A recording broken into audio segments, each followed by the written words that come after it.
बात करी थी कि इन एलिजिबिलिटी एंटिटीज़ फॉर आईपीओ, यानी जो इन एलिजिबल एंटिटीज़ हैं उनके बारे में, जो कि आईपीओ नहीं ला सकती। इस बार हम एलिजिबल एंटिटीज़ की बात करेंगे कि अगर वो इन लोगों ने ये कंडीशन अप्लाई कर ली तो फिर वो एलिजिबल हो जाती हैं। ठीक है, तो फर्स्ट पॉइंट की अगर बात करें तो फर्स्ट पॉइंट में बोला गया है net tangible assets at least 3 crore in each 3 preceding year in which not more than 50% is held in monetary asset except in offer for sale। तो फर्स्ट पॉइंट में अगर हम बात करें तो फर्स्ट पॉइंट में बोला गया है जो नेट टेंजिबल एसेट है वो at least 3 crore in each 3 preceding, यानी पिछले हर 3 सालों में, यानी पिछले जो 3 साल गए हैं उसमें हर साल में at least net tangible asset 3 crore तो होनी ही चाहिए, जिसमें से 50% से ज़्यादा मॉनेटरी एसेट्स नहीं होनी चाहिए। Okay, accept in offer for sale. तो ऑफर फॉर सेल अगर हम ला रहे हैं तो उसमें चल सकता है मॉनेटरी एसेट 50% से ज़्यादा, बट इसमें नहीं चलेगा अगर हम आईपीओ लेकर आ रहे हैं। ठीक है, तो ये चीज़ है, फर्स्ट पॉइंट में ये बोला गया। नेक्स्ट अगर हम पॉइंट की बात करें तो नेक्स्ट पॉइंट में बोला गया है average operating profit of at least 15 crore during the 3 preceding year with operating profit in each of the 3 year, यानी पिछले जो 3 साल हैं उन सब का ऑपरेटिंग प्रॉफिट का एवरेज कितना होना चाहिए, 15 करोड़, एटलीस्ट 15 करोड़ होना ही चाहिए। अब मान लीजिए किसी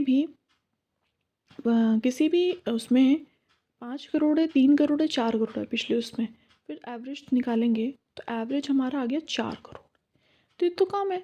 बट अगर हम वहीं 20 करोड़ लें एक साल में, दूसरे साल में हमने मान लीजिए हमने 40 करोड़ ले लिया। ठीक है, 40 करोड़ ले लिया, 40 करोड़ के बाद हमने फिर से 30 करोड़ ले लिया, तो इसका अगर हम एवरेज निकालेंगे तो कितना आएगा, 4 3 7 यानी 70 करोड़ और 2 90 करोड़, 90 करोड़ डिवाइडेड बाई 3 तो कितना आएगा, 60 करोड़, ओ सॉरी 30 करोड़। तो इसका मतलब हमारा कितना आया, 30 करोड़ हमारा एवरेज ऑपरेटिंग प्रॉफिट आया, तो ये ठीक है। तो ये भी नहीं है कि पिछले 3 सालों में कितना होना चाहिए, 15 करोड़, यानी हर साल में हमारा ऑपरेटिंग प्रॉफिट होना बहुत ज़रूरी है। ठीक है, ये नहीं कि हर साल में ऑपरेटिंग प्रॉफिट होना ज़रूरी, लॉस होगा तो नहीं चलेगा। ठीक है, तो हर साल में ऑपरेटिंग प्रॉफिट होना ज़रूरी है। अब नेक्स्ट पॉइंट की बात करें, net worth at least 1 crore in each 3, हर एक पिछले 3 साल में 1 करोड़ नेटवर्थ होनी ही चाहिए एटलीस्ट। ओके, अब लास्ट पॉइंट की बात करें तो if the company has change its name in previous 1 year at least 15% revenue to be from activity suggested by the new name. अगर कंपनी ने पिछले 1 साल में अपना नाम चेंज किया है तो फिर जो नाम चेंज किया है उस नाम से एटलीस्ट 50% रेवेन्यू वहाँ से उसके पास होना चाहिए। ठीक है, तो जिस भी चीज़ का उसने नाम चेंज किया है, जो ऑब्जेक्ट उसने रखा है, जो उसने नाम चेंज किया है, उसके ऊपर उसके वजह से एटलीस्ट जो 50% रेवेन्यू उसके पास होना चाहिए। तो अगर ऐसा है, ये चारों पॉइंट अगर उसने किसी भी एंटिटी ने कर लिए तो फिर वो एलिजिबल हो जाती है फॉर मेकिंग द आईपीओ।